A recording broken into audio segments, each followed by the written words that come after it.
Good afternoon.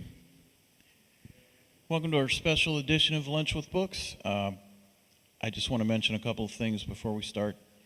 This Tuesday, the 7th, Sean Gaskell will be here. He performs on the kora, which is a 21-string West African harp. And so that'll be our normal Tuesday slot at noon. And today I want to first acknowledge and thank the Wheeling YWCA for including us in this partnership. And Ron Scott is here, and we thank him for developing this series of programs to celebrate Hispanic Heritage Month. This year's theme is Collective Heritage, Honoring the Past, Inspiring the Future.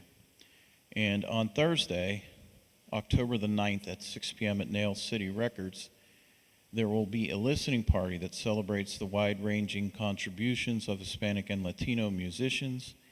The event will also feature poets, authors, and performers eager to share their voices. There will be a potluck dinner as well with Hispanic and Latino-inspired dishes. And so you'll have music, food, and poetry at Nail City Records on October 9th. Our guest today is Jackie Lozano. She is a DACA recipient and a passionate community organizer with ACLU West Virginia, where she leads advocacy efforts focused on immigrants' rights. With lived experience at the heart of their work, the ACLU and Jackie mobilizes communities, builds grassroots power, and pushes for bold policy change to protect undocumented families. Their work centers justice, dignity, and a future where all immigrants are free to live without fear. Please welcome Jackie Lozano.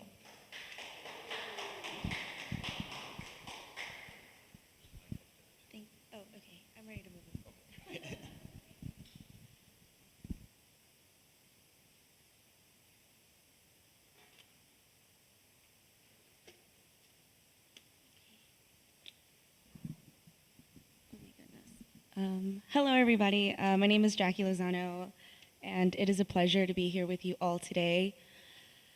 I like to take a deep breath before I start running around with my presentations. Again, thank you all for showing interest in the issues and issues like this, in West Virginia. This presentation today. Give me one quick second, I'm so sorry. Okay, when people think about West Virginia, they usually imagine coal mines, mountains, and small towns. What they don't usually imagine is immigration. But the truth is, immigrants have always been a part of West Virginia's story, and they're just as important to its future. This presentation will explore the role of immigration in West Virginia's past, present, and future. From coal miners of Italian, Polish,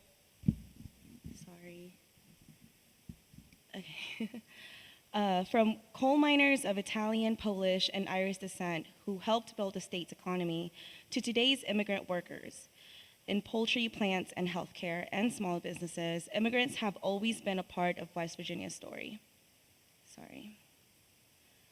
At the same time, national debates on the border security and immigration policy are shaping West Virginia's politics, fueling both fear and resilience in local communities by examining history, culture, economics, and current events. This presentation argues that immigration is not a threat to West Virginia, but a lifeline for its future survival. Let's start with a little history. When coal was king, West Virginia actively recruited workers from Italy, Poland, Hungary, and Ireland. Whole neighborhoods in places like Clarksburg and Fairmont were built by immigrant hands. And let's not forget that the Great Migration, when African American families came from the South to work in the mines, building vibrant communities in towns like Keystone and Montgomery. So from their very beginning, West Virginia has been shaped by people who came from somewhere else. Immigration isn't new here, it's a part of our culture. At the same time, West Virginians are fiercely independent. We value hard work, resilience, and community. That's why immigration has always sparked mixed reactions. Suspicion of outsiders, yes, but also solidarity when folks see their neighbors working hard to survive. Immigrant labor has long been a backbone of West Virginia's economy. Historically, immigrants played a crucial role in coal mining, helping to fuel the state's growth and industrial development. Today, they continue to support essential industries, including poultry processing plants, healthcare, and small businesses. Their work, their work not only keeps these sectors running, but also drives local economic growth, supports families, and strengthens communities across the state. Without their contributions, many of West Virginia's towns and industries would struggle to thrive. West Virginia is losing population faster than almost any other state. Young people leave, our workforce gets older, and businesses struggle to find workers. Immigrants step in to fill those gaps, keeping industries running that otherwise would collapse. In Hardy County and the Eastern Panhandle, poultry plants rely on immigrant workers. These are tough, essential jobs that keep the state's food supply going. Without immigrants in those plants, production slows down and entire communities lose their economic base. Rural hospitals across West Virginia are struggling to stay open. Some of the doctors and nurses who serve in these hospitals are immigrants. They're often the ones who make sure people in small towns still have access to care. Immigrants also create jobs. They open restaurants, small groceries, and shops, the kind of businesses that brings life back to main streets that might otherwise be boarded up. That's not just economic impact, that's community survival. Immigrants pay into the system. They contribute to the state and local taxes. They spend money locally. They help stabilize the tax base in struggling counties. They're not draining resources. They're helping to sustain them. And here's the bottom line. If immigrant workers leave or get pushed out, it's not just their families that suffer. Whole industries will shrink, towns decline, and jobs disappear for everyone. West Virginia can't afford to lose that economic lifeline.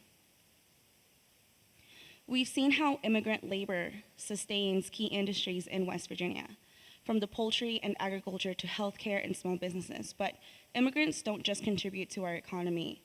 They also bring something just as valuable, culture. Work is one part of survival, but culture is what gives life meaning. The same families who helped build coal towns and staff our hospitals and brought traditions, languages, cuisines, and celebrations that have become part of the fabric of West Virginia. So when we talk about immigrants in West Virginia, we can't just talk about the economics. We also need to recognize how immigrant communities enriched West Virginia's culture through traditions, language, cuisine, and festivals, helping to shape a diverse and resilient state's identity. West Virginia is proud of its independence. We broke away from Virginia during the Civil War because we didn't want to be told how to live. Our culture is built on resilience, hard work, and a strong sense of community. At the same time, there's always been a suspicion of outsiders because West Virginia has been exploited by coal companies, railroads, and politicians. People often feel like outsiders come to take advantage, not to give back. That tension shapes how many folks view immigration today. The truth is, immigrants helped shape West Virginia's culture from the start. Italian, Polish, Hungarian, and Irish miners built coal towns. They brought their churches, their food, and their tradition, which blended into the fabric of Appalachian life. There's a duality here. On one hand, West Virginia's culture values neighborhoods and hospitality. If you're in trouble, people will help you. On the other hand, there's a deep distrust of change and people seen as different. That same push and pull shows up in how we talk about immigrants today. When we hear national debates about who belongs in America, we should remember that West Virginians have been asking the same question for generations. Who's a real West Virginian? It's only those born here or those who came to work, to build, to survive. If we want West Virginia to have a future, then part of our identity has to be welcoming diversity. Immigration doesn't erase West Virginia culture, it strengthens it, the same way it did in the coal fields a century ago. Right now, immigrants make up a small percentage of West Virginia's population, around 2%. But their presence is growing, especially in certain regions like the Eastern Panhandle, where industries like poultry and agriculture depend on their labor. Immigrant workers are heavily concentrated in poultry plants, construction, agriculture, and increasingly in service industries like healthcare. These sectors would struggle to survive without them. And even though West Virginia is far from the southern border, the national border crisis, quote unquote, narrative has taken root here. Leaders use it as a political tool, even when the local realities don't match the national rhetoric. Policies like the one pushed by our now governor, Patrick Morrisey, which empowers local police to check immigration status, has increased fear in immigrant communities. Families are more reluctant to engage with schools, healthcare, or law enforcement when they feel like they could be targeted. Here's the bigger picture. West Virginia is shrinking. We've lost population for decades. Without new families and new workers, schools close, businesses fold, and towns disappear. Immigration could help reverse that decline. The future of immigration in West Virginia depends on choices we make now. If the state continues to push exclusion, we'll drive out people who could revitalize our towns. If instead we embrace integration, immigration can be a lifeline for West Virginia's economy, culture, and survival. Immigrants make up, again, about 2% of the state's population and roughly 2.5% of the labor force. That might sound small, but their contributions are concentrated in critical industries. Some of the major sectors that we have today, immigrant workers are most visible in the poultry processing and agriculture, especially in the Eastern Panhandle. You can see strong immigrant participation in construction, hospitality, and increasingly in healthcare. The poultry industry in places like Hardy County simply wouldn't function without immigrant labor. Workers are doing tough, dangerous jobs that keep food on our tables. Immigrants also bring entrepreneurship from small family-owned restaurants and groceries to service businesses. They're helping to keep main streets alive. Another key area is healthcare. West Virginia faces a shortage of doctors, nurses, and aides. Immigrants fill some of those gaps, particularly in rural areas where it is hard to recruit those providers. When we talk about immigrants in West Virginia, it's important to recognize that they are the hidden backbone. Whether it's a low-wage, essential work, or high-skill medical care, they're part of the workforce that keeps our state running every single day. Even though we're far from the border, national debates on immigration and security dominate West Virginia politics. State leaders often repeat the same talking points, focusing on walls, enforcement, and fear, instead of addressing local realities. An example would be a bill that had been proposed in West Virginia to involve, again, local law enforcement and federal immigration enforcement to mirror the national political strategies and not the local needs. Immigration has been a wedge issue in West Virginia. On one hand, our state depends on immigrant workers in farming, healthcare, and hospitality. On the other hand, political leaders often frame them as a threat, especially during election season, when fear-driven narratives get louder. These debates don't reflect the reality of our communities, but they do cause real harm, deepening divisions and creating mistrust. At the same time, they've also inspired resilience, with churches, advocates, and community groups stepping up to defend dignity and build stronger connections. For immigrant families, the current climate creates a constant sense of fear. Simple daily activities like sending children to school, going to work, or even reporting a crime can feel risky. At the same time, misinformation and misunderstanding about immigration can make the community perceive immigrants as more numerous or threatening than they really are, fueling unnecessary anxiety and division. Yet, despite these challenges, communities continue to show resilience, finding ways to support one another, advocate for safety, and build connections that strengthen everyone. Tension doesn't just create fear, it creates strength. Families come together to protect each other. Churches, unions, and local groups steps up to provide support. Communities push back when policies threaten their neighbors. This is the power of solidarity in West Virginia, and it's more than just surviving. It's speaking out and standing up for justice and building hope for a future where anyone can live safely with dignity.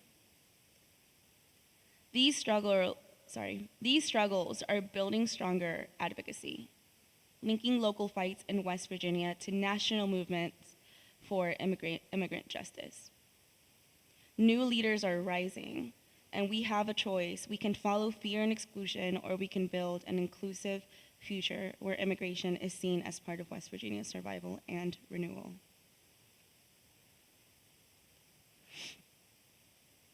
We've talked about the economic and cultural contributions of immigrants in West Virginia, but recognizing those contributions isn't enough.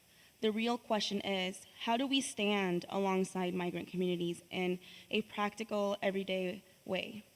Let's look at some strategies that can guide our advocacy.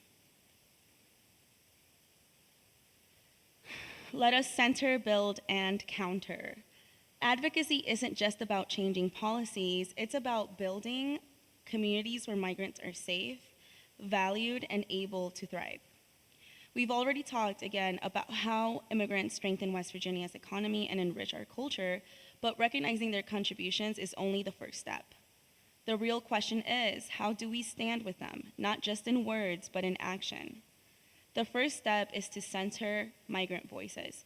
Migrants should be speaking for themselves in our churches, our schools, and our community meetings, and in front of lawmakers. Advocacy is not just about speaking for people, but make sure that they have the mic. Second, we have to build coalitions. We, West Virginians, know the power of standing together.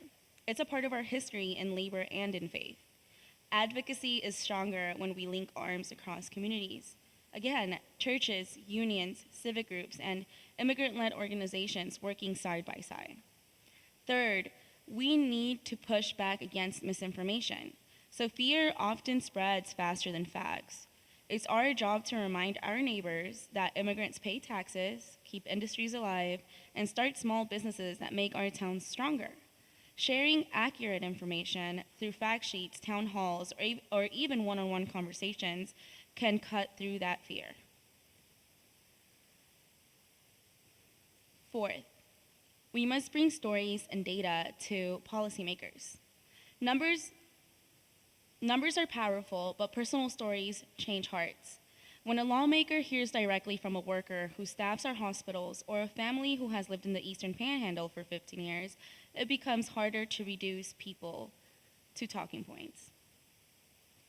Fifth, advocacy means providing tangible support. This can look like raising funds for legal aid, creating a language access resources, or even driving a neighbor to their court date. These acts of solidarity are what transform principles into practice. And finally, we should never underestimate the power of culture as advocacy. Food, festivals, music, and art connect people in ways statistics can't. Inviting my immigrant-owned businesses into community events or supporting cultural festivals builds relationships and makes belonging visible. So advocacy for migrants in West Virginia isn't about one big moment. It's about weaving these practices into the fabric of our communities. It's about choosing to reject fear and division, and instead of embracing the values of solidarity, resilience, and neighborliness that have always defined Appalachia. And just very quickly, want to also share who your local lawmakers are in your area. For the Senate side, we have Laura Chapman and Ryan Weld. And for the House of Delegates, you guys have Sean Fluharty, Bill Hannigan, and Jimmy Willis. And I can help you find their information after this if you need me to. Okay, so our conclusion. As we've seen today, immigrants in West Virginia is not an abstract issue. It's a living reality. Immigrants are part of our workforce, keeping our farms, factories, and hospitals and small businesses running. They are part of our culture, shaping the traditions, cuisines, and stories that make West Virginia unique. They are part of our communities, raising families, building lives, and contributing to the future of this state. Yes, national debates and political tensions influence how people here talk about immigration, but we know that behind the noise, there are real people, neighbors, workers, and families whose lives and futures are tied to the health of this state. And we also know that West Virginia stands at a crossroads. We can choose fear, exclusion, and division, or we can choose inclusion, resilience, and renewal. The truth is, West Virginia has always been strongest when communities come together across differences. That's our history in coal, in labor, in faith, and in culture. It can be our future if we embrace immigrants as part of our state's story of survival and hope. So, as we leave here today, let's remember advocacy is not just about statistics or policies, it's about people. It's about choosing to stand shoulder to shoulder with our immigrant neighbors. And it's about ensuring that the future of West Virginia is not one of shrinking and fear, but one of growth, justice, and belonging. Immigration is not just shaping West Virginia's future, it's helping us keep our communities alive. And that is something worth defending, it's something worth advocating for, and it's something that's worth celebrating. Thank you so much.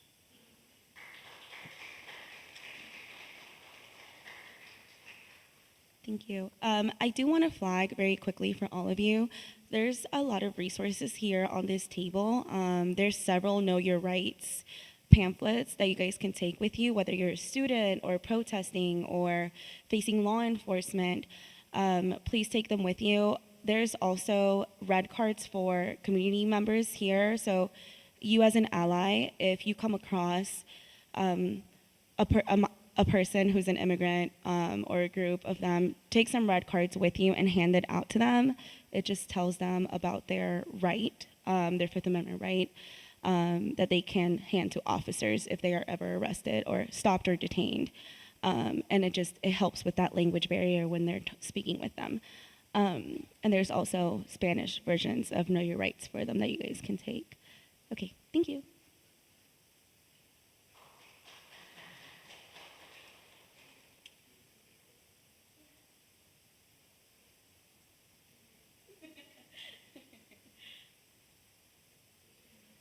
Does anyone have a?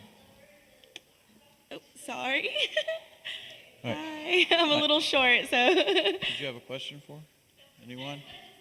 Okay. You have to use this or they can't hear it on the live stream. Hey, Jackie, I understand from some reading I did that West Virginia at one time had a director of immigration or an immigration czar or something like that on a statewide level. Are you familiar with that history? I am not, actually. I've been an activist. I've been an activist in this state for about 8 years now, and I've been working with the ACLU for 6. And I have never heard of that position. Oh, well, okay. It was a long time ago. It probably was around the end of the last century. 19th century and into the early 20th century. But I was just reading I don't know too much about it myself, but I would just throw it out there. Maybe we can both look into it and see. Yeah, we need to bring that back, right? Well, yeah, and I wondered how they really got the legislature back then, interested. Obviously, they saw the benefit to the coal industry and some of the other industries in getting immigrant work here. And but, it's a fascinating part, but I just don't know history, but I just don't know much about it. Yeah. And then also, I do believe that migrants were a huge part of the salt industry that we had here at one point, right? So, yeah. Thank you. I didn't know that. That's definitely worth looking into. Hey, thank you for the presentation. I was wondering if you had any advice or direction you could point the average person, especially in the Ohio Valley, in when they get bombarded or might fall victim to this notion of illegals and immigrants being the new boogeymen. Like, that's what you need to be afraid of. That's what you should be worried about. That should drive your policy decisions and your voting. This idea that immigrants are the enemy and the new boogeyman. Right. So your question is like what advice like how you would talk to somebody that believes Yes, this the narrative? average person, because in the valley, like you said, statewide, our population's not that high. So it's easy for somebody to come in and tell me a story about a population that they never see, that they never come in contact with, and paint them a certain color or make them seem like a certain thing when they actually have no contact with anyone like that. Yeah, and it's definitely hard in rural areas like this where exposure also isn't a great thing. A lot of our lawmakers, I come to find out when speaking with them and having conversations as well with people in communities, they've never seen like a migrant person, and it's hard for them to envision a migrant whose English is so well, right? So usually, one of the things that I encounter when I tell them, like, hey, like, I'm not from here. Like, I'm still considered undocumented or quote unquote illegal.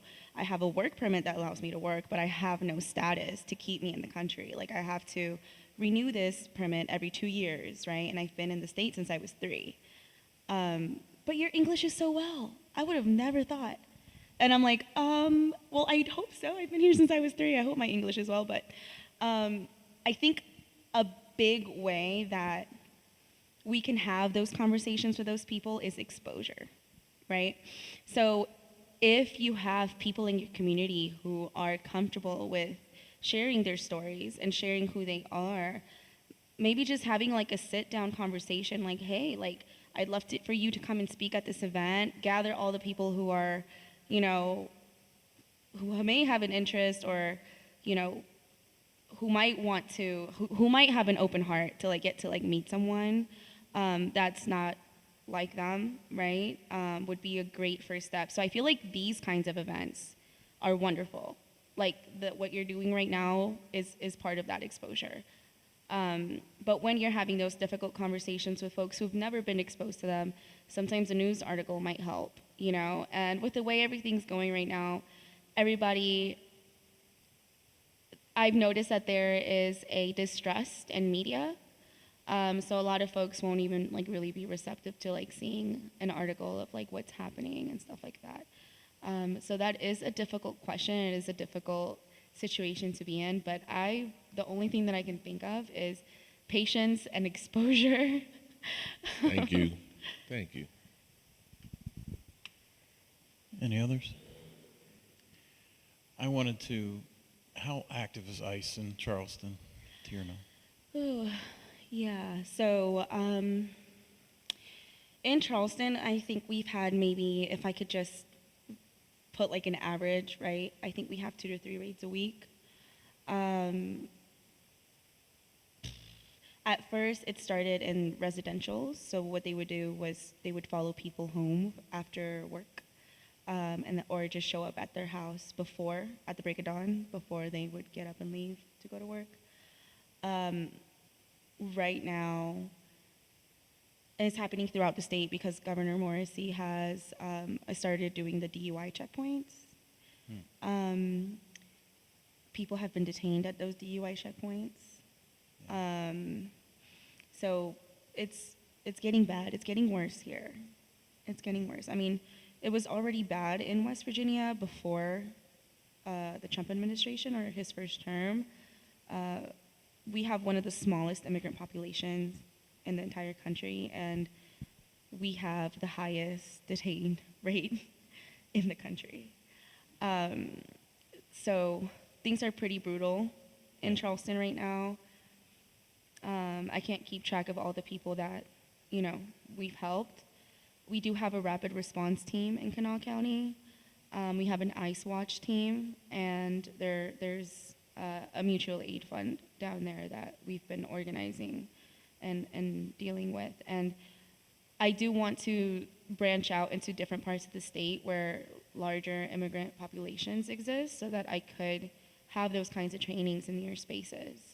So needless to say, things are getting worse and we desperately need rapid response teams. So if any of you have capacity or interest in starting a group up in your area, please, please, please contact me. I have business cards on that table as well. We could do a training and then maybe we could help you fund a mutual aid group in your area. But we need leaders because I can't be everywhere all the time. So. Okay. Any other questions? We did, as the library was requested to loan some books to detainees in the, down in Marshall County. Mm-hmm. And that's really the only thing I've seen. But we have started our own a new Spanish language book section that we didn't have before. So that type of thing, I think, helps, and it helps increase awareness and makes this a welcoming place for all people as it's meant to be. Yeah, and I love that you're doing that, and I would love to talk to you guys more about these. I feel like we need to have some kind of like emergency plan in place too if you're expecting on hosting more vulnerable communities in this space, because once the word gets out, and I'll be honest with you, DHS doesn't care whether you're a library, a church, a hospital, or a court. They will show up and raid the place. So I do think a plan in place for like an emergency in case you have a vulnerable family or person here, like what do we do to keep them safe in case this were to happen? I would be happy to train you and your staff on how to do that and give recommendations on how to do like a sort of I will plan. be in touch. Encourage people to take some of your literature, and we'll put some out up here in the library if you like. Yeah. And Jackie, are there any other questions before we stop? Thank you for making the trip. And Thank you for having me.